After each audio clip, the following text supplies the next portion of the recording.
So as a kid, I actually logically thought that God was real, but the external factors of forced church attendance being mandatory in my family, that kind of soured me on the idea of God in general and on the idea of church in general.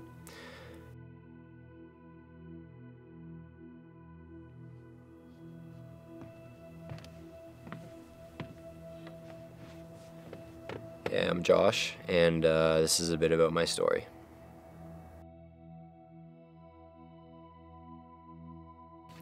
So my first interaction with church would have been around age 3 or 4 that I can remember, and church was very much mandatory in my family. Growing up as a kid, it was just expected that my sister and I would attend, and it wasn't optional. It wasn't necessarily something that I was invited to. It was more so something that was required in order to remain in good standing in my family. And for the first probably 12 years of my life, I just went along with it.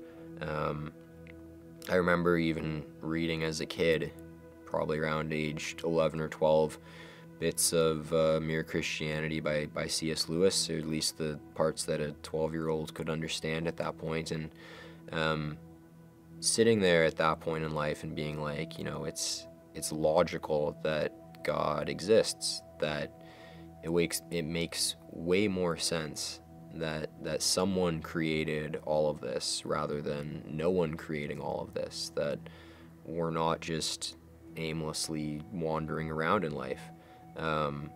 So as a kid, I actually logically thought that God was real, but the external factors of forced church attendance being mandatory in my family, that kind of soured me on the idea of God in general and on the idea of church in general. And so by the time I got to my junior high years of grades 6, 7, and 8, at this point I have a specific friend group at school, and these are guys that I would spend every day with, and they started to slowly start leaving me out of stuff because of my involvement with church. And they would make sometimes snide remarks about, well, Josh, we thought you were at church, and we didn't invite you to this movie because we thought your parents wouldn't let you see it, and we didn't let you come and play this video game because we thought that your parents might get mad at us, and just throw in all of that type of stuff. Video games, TV shows, movies, music that I was listening to. My friends recognized that I lived in a very sheltered state in my household, and that they didn't really want me to be a part of their freedom, and it hurt. Like, these are the guys that, as a 13-year-old, this is who you're playing ball hockey with every day after school. These are your buddies, and so I basically started blaming God for this, and I thought to myself, well, if I can just get rid of the church in my life, then I can get my friends back, and I can get that acceptance again. And so by the time I get to junior high, I'm in a full-fledged rebellion against anything to do with God and anything to do with church, because I have come to the conclusion that church and God is keeping me from cultivating friendships. And so at that point, I would be forced to go to junior high on Tuesday nights. And it wasn't optional with my parents. I had to go. And so I would get dropped off at the front doors of the church, and I wanted nothing to do with it. So I would come inside and I would sit down at the library, and instead of actually walking into the youth room, I would just do my homework. And I remember one night specifically, one of the pastors found me and thought that something was wrong, and so I realized I had to upgrade my hiding spot and started doing my homework sitting on the toilet or sitting in one of the stalls in the washroom. I wanted nothing to do with youth group in general. I wanted to show my parents that, yeah, you can make me walk inside the doors of the church, but after that, you're not going to force me to actually engage in anything. And so I was very blunt with them and told them that I just sat in the washroom for 2 hours. What are you going to do about it?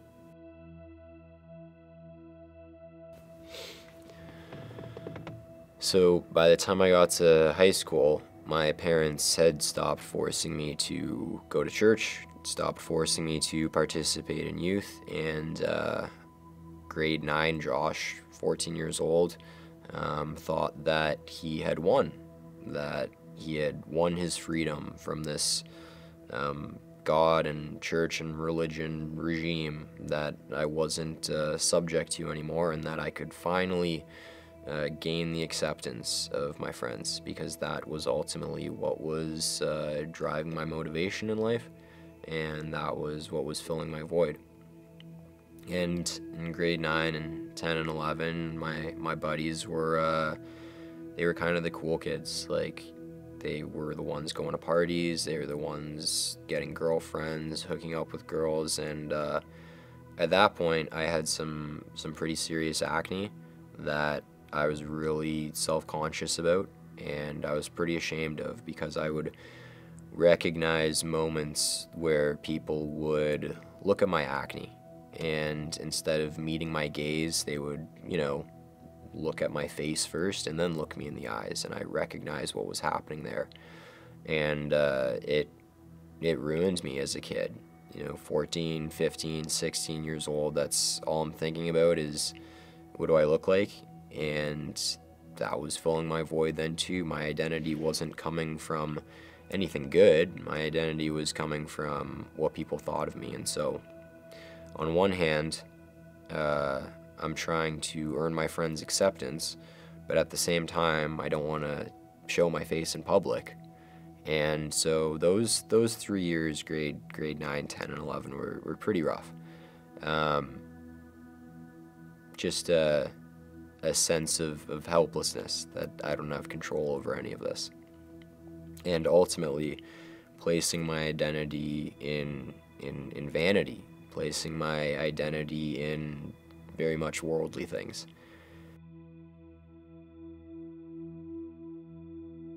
So by the time I got to university, my acne had gone away a bit, and started to have a bit more self-confidence, started to be a bit more social, and moved in with a bunch of guys that was pretty much the frat boy culture, the party culture that, I lived in a house where if you didn't go to the bar, if you didn't drink at least twice a week, you were soft.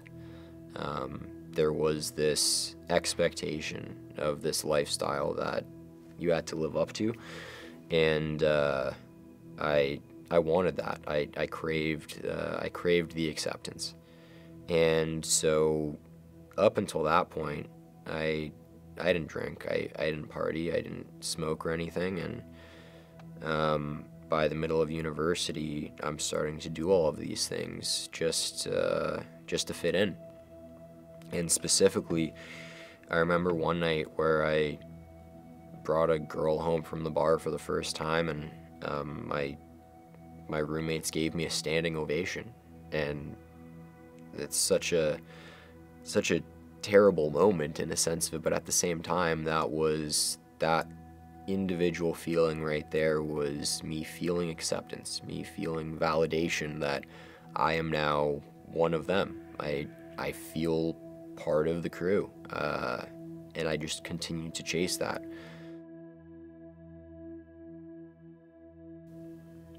So by the middle of university, I'm just doing anything to gain my roommate's acceptance, and like I said, I'm going to bars, I'm going to parties that I didn't want to be at, I'm drinking stuff that I didn't want to drink. I deep down hated all of it, but the acceptance of my friends meant more to me. And out of this time came some really nasty habits that turned into addictions. I lived in a house where everyone smoked weed every day. I lived in a house where you'd have 15, 20 guys coming over on a Saturday night, and some guy's playing blackjack or roulette on his laptop and takes an HDMI cord and plugs it into a big screen TV. And now you've got 15 guys sitting around cheering that guy on. And it's a dopamine kick. It's a rush of adrenaline. And that started off as a social thing for me, that I was just doing it to get acceptance. But then it spiraled into just full-fledged addictive behavior, that I started gambling on my own. I started smoking weed on my own to, self-medicate, to ease the pain. Meanwhile, from 9 to 5, I'm living this kind of double life. I'm doing a super cool sports internship, or I'm working with some of the coolest hockey memorabilia that is in Canada, and doing my 2 dream career paths at the same time. And then I would just go home and spiral out of control, either through gambling or smoking weed to take the edge off. And this went on for a solid 2 years on a day-by-day basis. And by the end of university, I'm dead broke.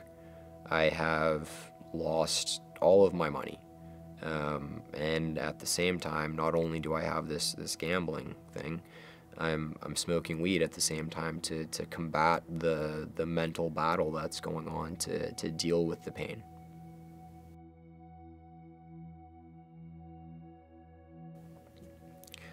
And so after a solid 2 years of this repetitive behavior of, going to bars, going to parties, girls, gambling, smoking weed, the first, rock bottom moment in my life came at the end of university, where I am dead broke, and I have lost all of my money, and I have no one to turn to, because I have just lied to everyone in the previous 2 years about what I was doing, and I didn't have anyone to turn to. And so I ended up, coming clean to my mom in an act of desperation. And my mom and I hadn't really had a deep conversation in 10 years before that, because stemming from my childhood, I didn't really want anything to do with my parents. I still had a bad aftertaste from how I was raised and how everything was forced upon me at church, and the strict upbringing. And God used this first rock bottom moment to initially bring me to my knees, to realize that I need help, and I need to tell someone about this. I wasn't actually consulting God about this yet, I didn't have a relationship with him yet. But at this point, it was the first time that I had talked to anyone about what was going on. And so there was one very specific night where, at the end of university, I just broke down in front of my mom and came clean to her. And yeah, she was there for me. She supported me when she didn't have to. I mean, I had made such a mess of my life at that point, and lied to everyone for a solid 2 years about what I was doing.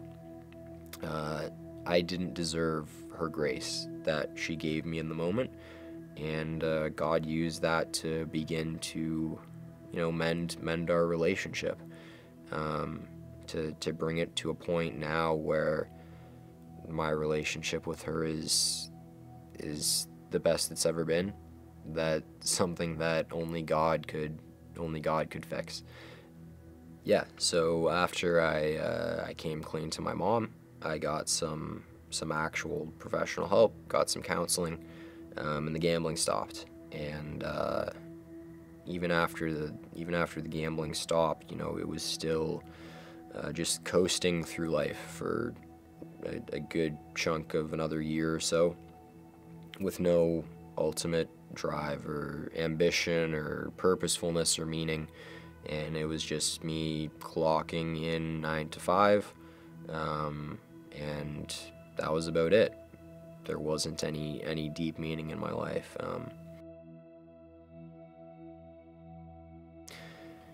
And then I met a girl, and everything was awesome. Everything, just that connection where you're clicking with someone, and it's like you've known them your entire life, but yet you've just met them. And every interaction was just like this. It was this unbelievable high, this unbelievable rush of feeling and emotion, and I thought this was the greatest thing that I had ever experienced in my life up until that point, and it felt real. It felt like this had a chance at something really cool to happen here, and I just continued to build up my hopes and place all of my ambition into this. And then it came crashing down, and I wasn't prepared. It was very sudden, and that was the moment that I started yelling at God for the first time. I hadn't talked to him or had any interaction, any type of prayer, whatever, for 10 years. And my first interaction with him in 10 years is to yell at him, because I am so desperate at this point in my life, and saying, you're God. Fix this. Isn't this the one? Like, isn't this something that you should be able to fix? And God was he was my genie in a bottle that I just pulled out of my back pocket when it was convenient. And my first interaction was to blame him. I hadn't spoken to him in 10 years, but I wanted him to fix it. And I even started bartering with him, saying, well, God, I'll do this and this and this. Just bring this girl back into my life. Do what you got to do. I'll give up this behavior, and I'll go to church, whatever. A very twisted perception of who God is, because that isn't who he is. But for me, that was a sense of just hopelessness, and helplessness, more importantly, that I didn't know who to turn to. And so actually, as a part of this bartering, of this deal that I'm making with God, I ended up having one of the most productive seasons of my life. That there's no self-destructive behavior anymore. I'm so focused on trying to fix my life at this point that all of the bad habits, the self-loathing, any type of addictive behavior is completely gone. And I am completely sober in every aspect of my life for the first time. And that is where I get this job offered to me, this job that I work for in pro sports, out of the blue. I wasn't looking for it. I didn't apply for it. It was just presented to me, and it was a perfect intercession of, at that point in my life, that was the first time I was sober from any type of party lifestyle. There wasn't any association with girls in my life. There wasn't any drinking. There wasn't any smoking weed. There wasn't any gambling. It was just me for the first time. Still not the best interpretation of who God is at that point. I'm still bartering with him. But it brought me to a place where I was sober for the first time, and this job comes out of it. And I look back at that now, and I think what a cool picture of God's perfect timing. That at no other point in my life would I have been able to take on that job at that time. And yet he brought it together there in a moment that, even in the time in itself, I didn't fully realize it was him, because I still had a warped perception of who he was. And yet he was still there for me, looking out for me, even though when I had turned my back on him. As part of this season in my life where everything came crashing down surrounding this girl, there was an individual moment after the bartering stage, after the yelling at God stage, where he brought me to my knees, and I sat on the floor of my bedroom, and I opened my Bible for the first time since I was a kid. I hadn't read anything in 10 years. And for some reason, I flipped to 1 Peter, which talks about trials and tribulation, and, faith being purified by fire, like how gold is purified by fire, because your faith is worth more than gold. And I had read all of this as a kid because I was forced to, but this was the first raw moment in my life that I'm realizing, hey, this makes sense. Like, I knew all of these verses as a kid, but I'm reading it now from a sense of brokenness, from a sense of, wow, God actually does care about me, and he's actually telling me that there are going to be all of these trials in life. And I continued on to read Philippians, which talks about giving all of your prayer to him and placing all your anxieties on him because he cares for you. 1 Peter and Philippians were the first two books that I read in the Bible in 10 years, and I just back and forth. And I came to my knees in my bedroom that one particular day in tears, and just said, God, I've made a mess. I've made a mess of my life. And at this point, like, I'm already at this, I have this cool job already. I didn't realize that it was God kind of extending an olive branch of his love that I didn't deserve in the slightest. But I'm putting the pictures here, or I'm putting the pieces here together of, all of these things in my life I've placed ahead of you, God. The what my friends thought of me as a kid. What people thought of me because of my acne, what my friends thought of me in university, like getting acceptance from the drugs and the gambling and the hookup culture and the going to parties and the bars, and all of that I used to fill a void. And for all of those years, in reality, what was happening back then was that was a God-shaped void.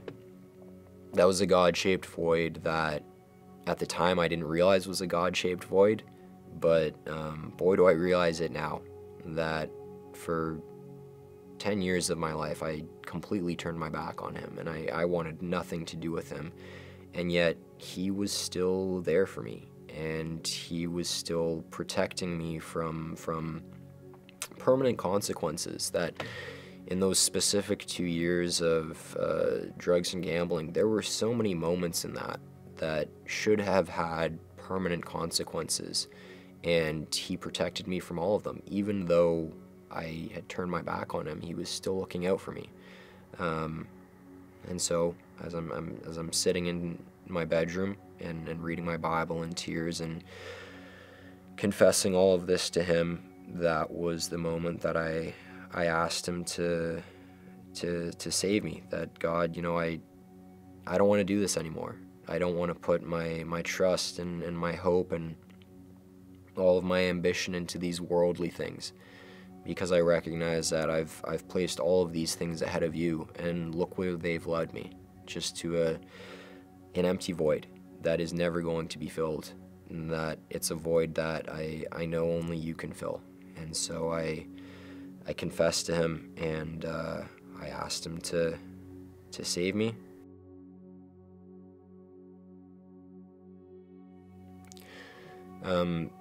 So after God keeps opening these doors and bringing these relationships either at work or with my friends into my life, there's a lot of opportunities for me to talk about what God's done in my life.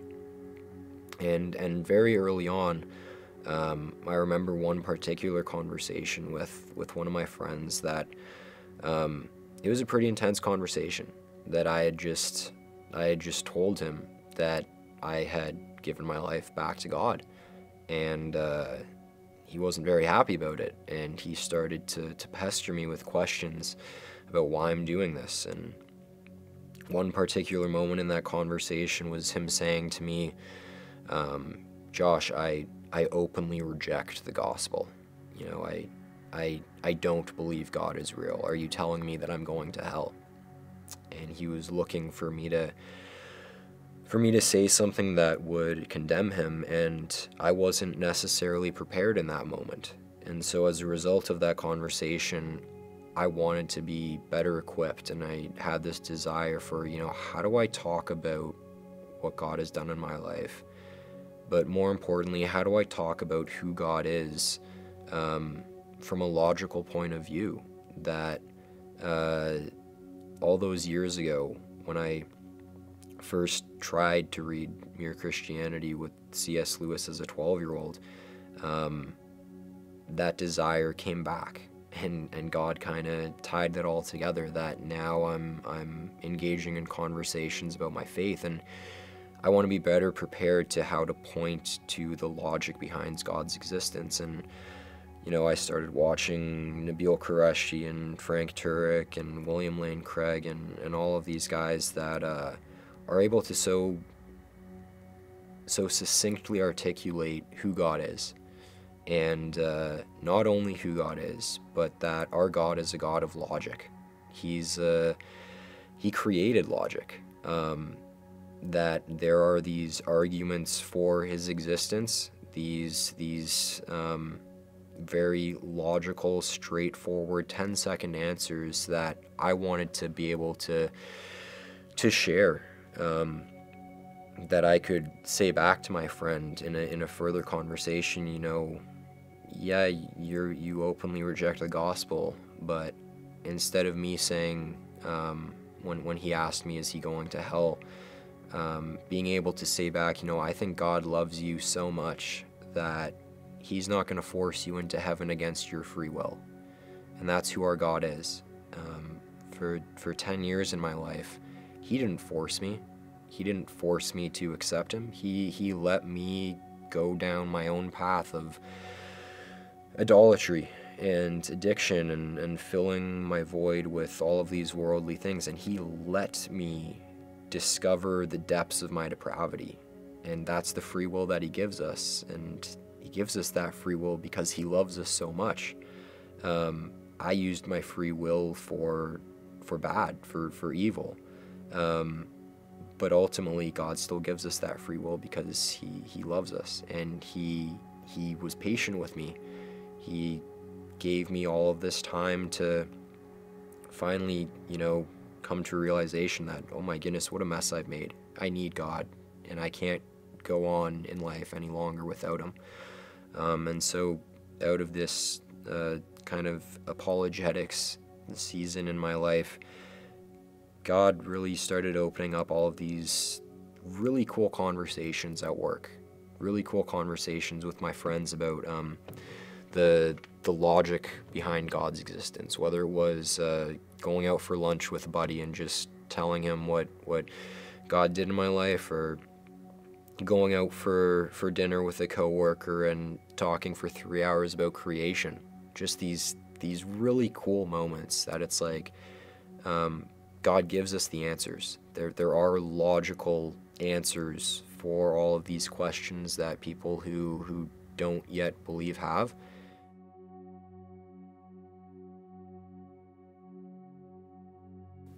yeah, so God kept opening up these doorways and these really cool conversations that I was having with friends about what God had done in my life, or even people at work, whether it be a lunch where we're just talking about creation, or a dinner where I share with a coworker what God has done in my life. And, you know, God is a God of logic, and there are a lot of good questions that people who don't yet believe have for us as Christians, and I wanted to be prepared to answer those.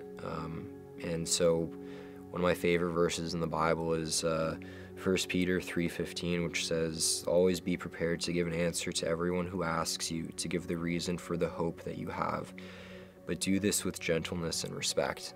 And that's where my desire for apologetics came from, my desire to talk about what God has done in my life, my desire to not only talk about my life, but also to talk about the logic behind God's existence, that he's real, and that he saved me, and that he wants a relationship with all of us, but that he's never going to force anyone into a relationship with him, which is how, you know, after finally watching all of those Turek and C.S. Lewis and William Lane Craig videos, I was able to give an answer to my friend that I think God loves you so much that he's not going to force you into heaven against your free will. And that's really what my story is about, that I spent 10 years just chasing idols, 10 years of idolatry, 10 years of trying to fill this God-shaped void with things of this world. And then they failed me every single time. And it wasn't until I came to my knees and asked him to save me that things started to change. And he gave me that free will to turn my back on him. He gave me that free will to explore the depths of my depravity, the addictive behavior, the chasing the idols, and it just left me so empty. And it all came crashing down.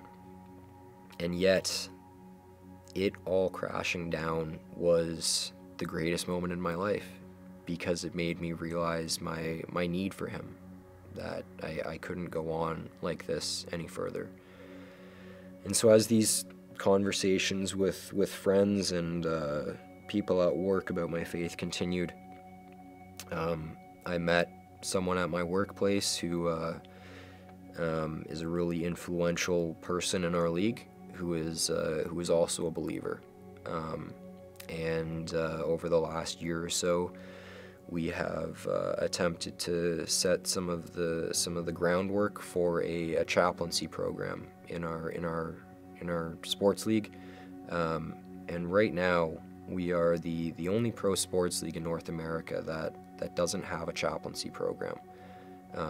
And so we've just spent kind of the last year and a bit trying to do some of the behind-the-scenes work of what teams would be open to this, which coaching staffs would be open to having a chaplain as part of their team. And another thing that I don't deserve in the slightest, of being so fulfilled by my career, that God has opened a door here to give me an opportunity to combine my faith with what I do on a day-to-day basis. And, you know, if you told me 2 years ago that I'd be attempting to help facilitate a chaplaincy program in a pro sports league, I tell you, you're nuts. Like, that doesn't happen from where I was in life. And that's something that only God could bring about. Something that, once again, I'm working my 2 dream jobs, and I don't deserve it in the slightest. So many aspects of my story should have ended in permanent consequences. So many times I turned my back on him, and yet he was still protecting me the whole time. And I don't deserve that. And that's God's grace summed up right there. Something that we don't deserve, but that he loves us so much, and that he will be patient for us, with us. I can't believe I said for us. Anyways, is that good?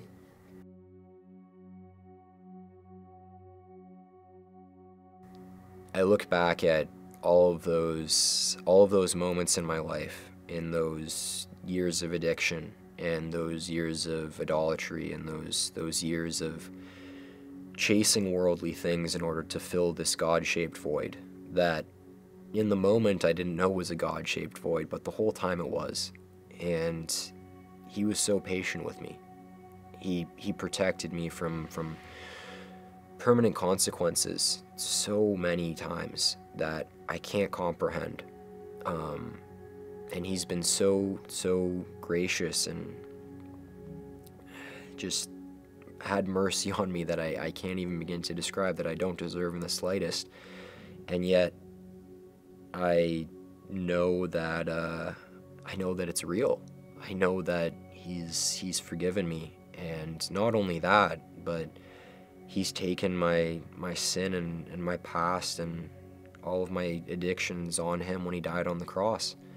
And that's just, it's something that's hard to put into words, and yet it's something that I recognize in my own life that I don't deserve in the slightest, that he's brought me to a point here where I get to wake up every day and I get to do something that I love, and I know that it's only because of him, and I know it's only because of what he did on the cross for me. And it's something that I want to spend the rest of my life thanking him for, by just sharing my faith in those doors that he opens through my workplace, sharing my faith with my friends. And yeah, I'm just so grateful that even when I turned my back on him, he never turned his back on me.